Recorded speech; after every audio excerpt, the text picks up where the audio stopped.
Estamos de volta com a Identidade Geral e você que está acompanhando a gente aqui pela televisão ou pelo rádio também pode interagir com a gente por meio das nossas redes sociais. facebook.com/ntjornalismo, @ntjornalismo, você encontra a gente no Twitter e também no Instagram. Acompanhe o nosso site novotempo.com/jornalismo. Eu continuo agora a minha conversa com o professor de computação da Unicamp, especialista em criptografia e segurança digital, o Diego Aranha. Diego, então antes de ir para o intervalo, eu falei que a gente conversar sobre as maquininhas de cartão e também os caixas eletrônicos. Eles também são suscetíveis a ataques, assim como esses instrumentos que a gente conecta pela internet. Sim, até porque em alguns casos específicos, esses dispositivos também se conectam via internet, né? Então tem uma superfície de ataque diferente. A gente chama de superfície de ataque exatamente o conjunto de recursos que está acessível ao atacante. Então pode ser a conexão em rede, pode ser o dispositivo físico propriamente dito. Então uma máquina de cartão de crédito, por exemplo, a máquina em si faz parte da superfície de ataque porque ela pode ter sido modificada de maneira maliciosa, por exemplo, para capturar e armazenar dados que o atacante pode coletar posteriormente.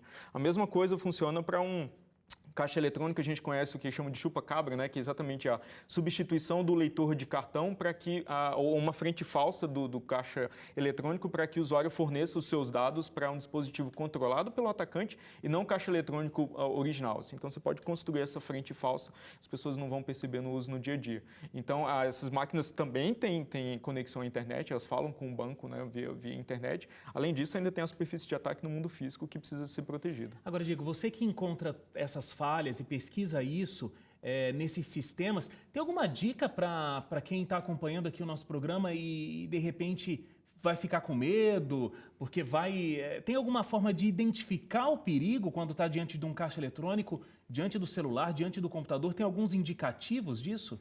Há um certo sensacionalismo quando essas vulnerabilidades aparecem, né? Que as pessoas ficam desesperadas, corram para as colinas porque todo mundo é vulnerável, tem um pouco disso, assim, né? Mas acho que a principal recomendação que eu posso dar é nunca confiar em informação que tenha características de informação falsa. Sempre ter uma dose saudável de desconfiança, não confiar em informação apenas porque ela aparece e está disponível na internet. Então, sempre usar esses mecanismos com um pouco de desconfiança. Então, receber uma mensagem estranha que parece ser do banco, será que o banco realmente entraria em contato com você por e-mail? Não é melhor contactar o banco para saber se aquela mensagem é legítima ou não? Receber uma conta para pagar que você não lembra de fato ter realizado a compra, antes de pagar, não é melhor verificar que de fato essa compra é legítima com a operadora, com o próprio banco, verificar as informações com calma, não confiar cegamente em informações que você recebe e observa na internet, é talvez a raiz de todas as recomendações. Todas as recomendações eu acho que dependem ou são derivadas um pouco a partir disso.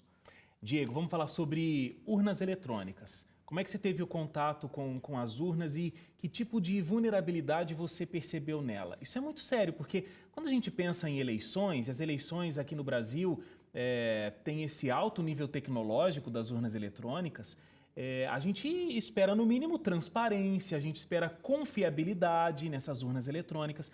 E saber que, de alguma forma, elas são vulneráveis é muito assustador para a gente como eleitor, como cidadão brasileiro. Como é que foi a tua experiência de contato com as urnas eletrônicas? Certo. Então, o meu primeiro envolvimento foi em 2012, eu era professor da Universidade de Brasília na época. Aí eu participei de testes organizados pelo TSE. Então, antes de cada eleição, o TSE organizava um conjunto de testes restritos, então a gente tinha que obedecer uma série de regulamentações e de restrições, que esses testes permitiam a pesquisadores da indústria e da academia avaliar a segurança dos mecanismos implantados no software de votação presente, instalado nas urnas eletrônicas antes da eleição. Então, eu participei coordenando uma equipe da UNB. Foi um teste bem curto, assim, a gente teve apenas 3 dias para atacar o sistema e apenas 5 horas para observar o software do código-fonte do software de votação, né, que é aquilo que os programadores de fato escrevem, assim, depois é transformado no formato binário que a urna executa.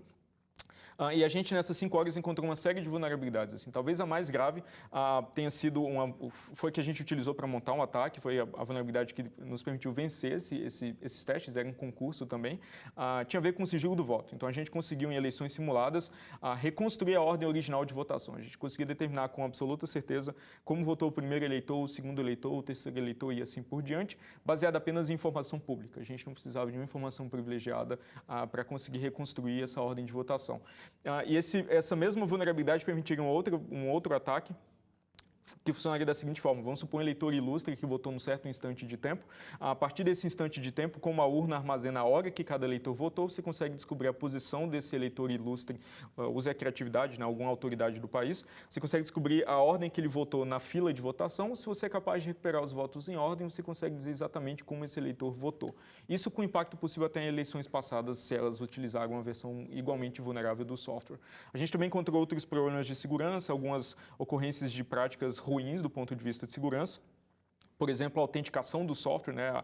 Os mecanismos que verificam se o software de fato é íntegro, é o software que a Justiça Eleitoral produziu, pareciam insuficientes, assim, o que poderia permitir um atacante externo manipular ou trocar o software assim instalado na urna antes das eleições e talvez causar uma fraude nos resultados em escala bem maior. Então, se não tiver um acompanhamento muito próximo, a gente poderia ter uma manipulação de uma eleição. Sim, mas um grande problema de utilizar sistemas puramente eletrônicos de votação é que a sociedade não consegue fazer esse acompanhamento de maneira efetiva, né? Os fiscais de partido têm certa possibilidade de observar o código-fonte desse software de votação antes das eleições, mas é um volume muito grande, são mais de 13 mil linhas de código para se examinar. Então, não é uma tarefa factível nem em testes como o TSE organiza, nem para os fiscais de partido. O que acontece de fato é que todos estamos incondicionalmente confiando no TSE para ter eleições seguras e confiáveis, assim. O que, do ponto de vista de segurança, do ponto de vista da doutrina da área de segurança, não é razoável.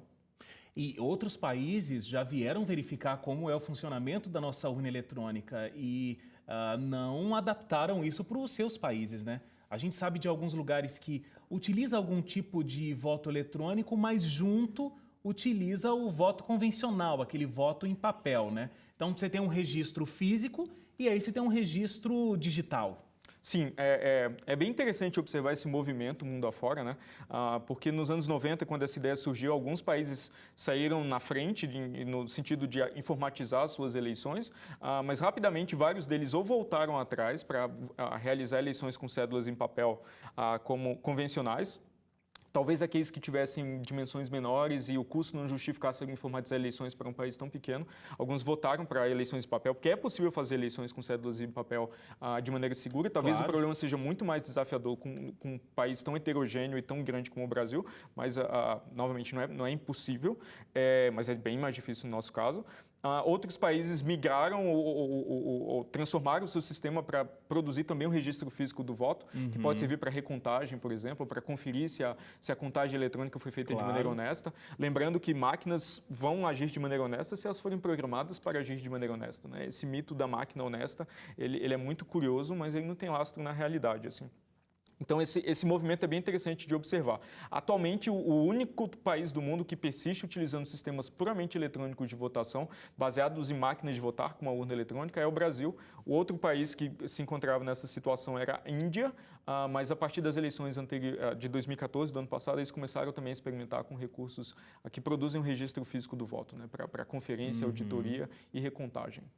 Olha, no ano passado, o TSE publicou uma cartilha sobre segurança das urnas e diz o seguinte, que esses mecanismos foram postos à prova durante os testes públicos de segurança, nos quais nenhuma tentativa de adulteração dos sistemas ou dos resultados da votação obteve êxito.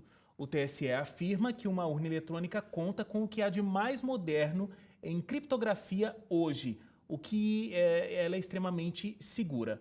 Mas aí você está me contando que foram encontradas brechas, né? Sim, eu inclusive contesto boa parte do conteúdo dessa afirmação.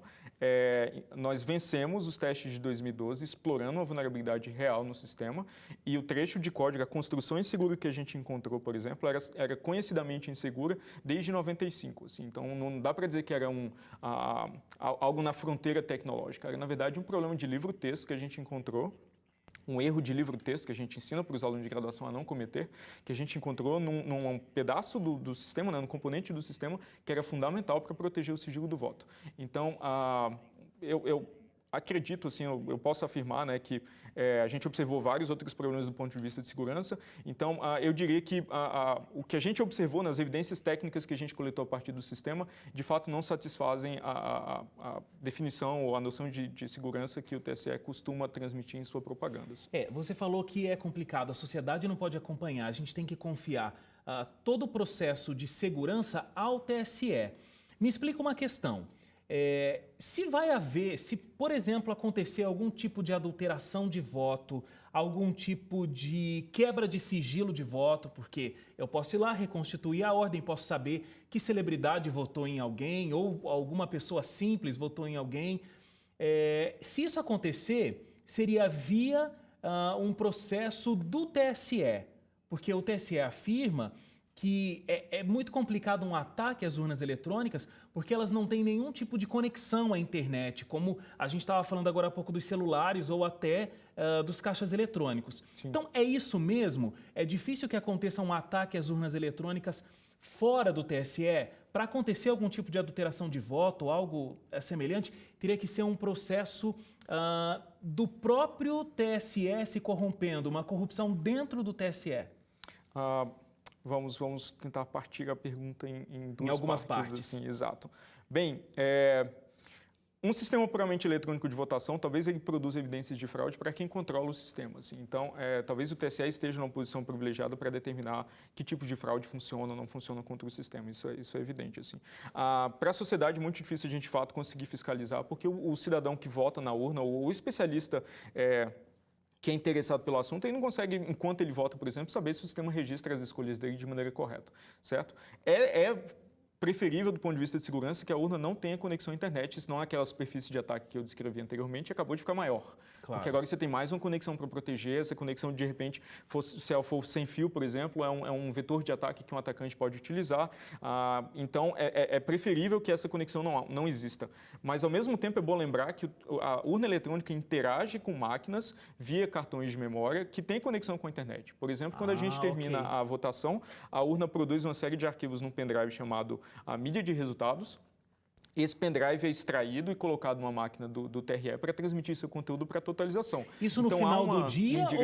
Isso no final do dia ou durante a votação? Encheu aquele cartão, troca o cartão? Como é que? Esse caso específico da mídia de resultados é no final do dia. No final do dia. Mas talvez um ponto bem mais sensível que eu acho importante descrever é o processo de transmissão e instalação do software, porque o software é produzido no TSE, o TSE é responsável por escrever o software de votação e é transmitido para país afora via algum tipo de conexão. Eles dizem que é um link dedicado, mas eu suponho que esse tráfego passa pela internet em certo ponto, ou pelo menos existem operadores que transmitem o software do TSE para os TREs para ele ser gravado em cartões que instalam software na urna. Então, se há algum tipo de manipulação durante a transmissão desse software ou nos cartões que já tem o software a ser instalado na urna eletrônica, você pode, de fato, infectar um conjunto de urnas com um software malicioso que não mais vai se comportar de maneira honesta, isso mesmo antes das eleições acontecerem. Então, quando eu observo o funcionamento, o processo eleitoral no Brasil, algo que me chama bastante atenção e que me preocupa é essa possibilidade de existir algum tipo de fraude interna que não implica necessariamente na corrupção da instituição como um todo, assim, pode ser simplesmente um agente malicioso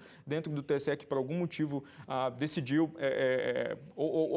decidiu, não sei, fraudar eleições e tem algum interesse nisso, então ele esconde algum tipo de código malicioso no software de votação.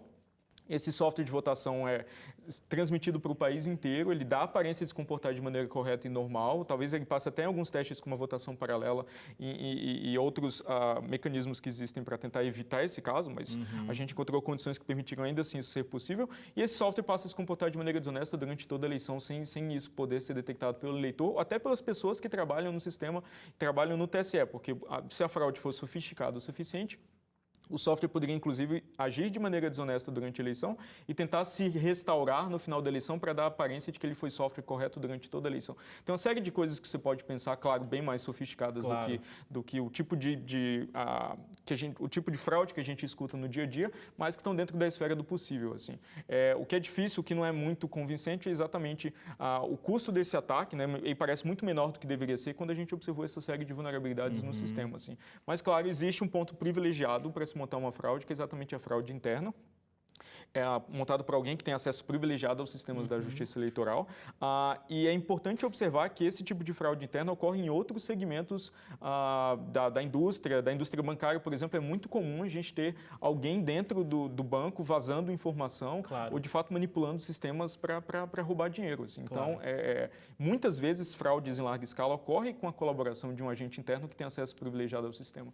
Então, acho importante dar atenção para esse ponto nas eleições eletrônicas também.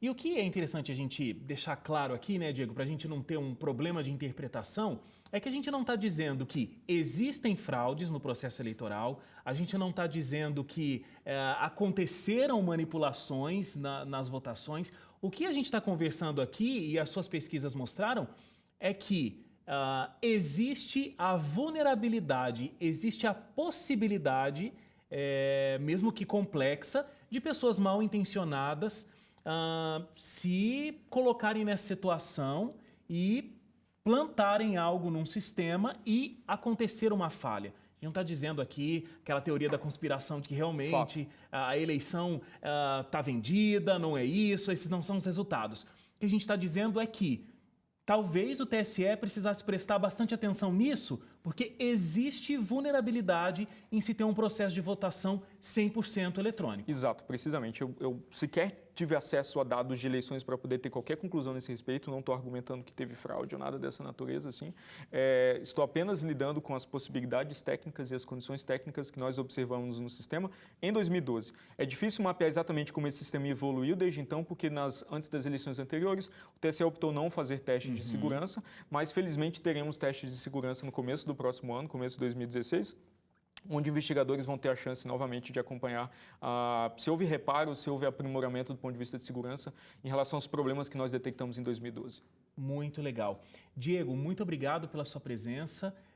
Foi uma conversa interessantíssima e eu espero que você continue lá no seu departamento na Unicamp, além do seu processo em sala de aula, mas lá no seu departamento outras pesquisas possam continuar sendo desenvolvidas, porque aí a gente tem uma sensação de maior segurança, né? Existem pessoas que estão buscando melhorar cada vez mais, aprimorar cada vez mais esses sistemas de segurança que todos nós nos utilizamos em várias partes da nossa vida, né? Então, muito obrigado pela sua presença e parabéns pelo seu trabalho. Muito obrigado pelo convite, né? É uma oportunidade sempre muito interessante de esclarecer para as pessoas como funciona a universidade, que tipo de trabalho a gente executa na Unicamp, mas em outras universidades também na área de segurança.